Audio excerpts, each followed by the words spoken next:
చాలా ప్రమాదాలు మనం చూస్తూనే ఉన్నాం వార్తల్లో టీవీలో అలా చూసిన దాంట్లో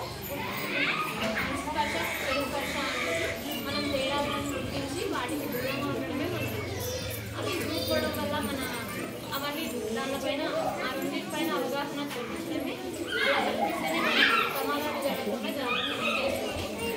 వాటి గురించి తగ్గించుకోవడం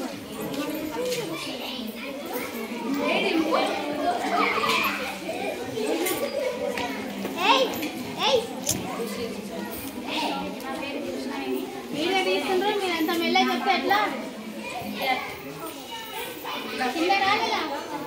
ఫస్ట్ టైం చేసి ఫస్ట్ టైం చేసి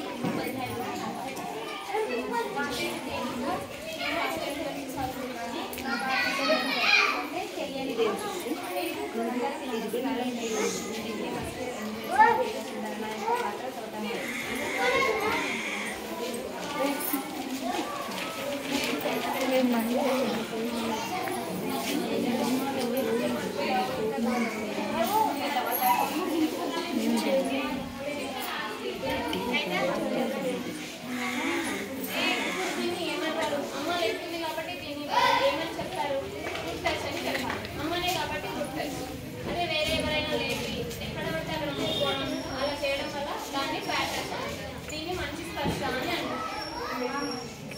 టీచర్కి ఈరోజు బొకే తీసుకురావాలన్నా తెలిసిన ఒక పూల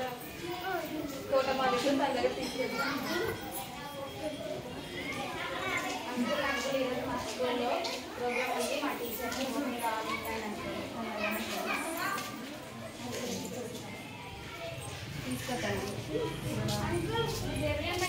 ఇలా చేయడానికి ఎవరు చిన్నవాడు ఎందుకు తీసుకురాకపోతే దీన్ని బ్యాడ్ టచ్ అంటారు చెడు స్పర్శ అనేది అంటారు దీన్ని good morning madam, this is వరి మేడం. దీన్ని మంచి స్పర్శ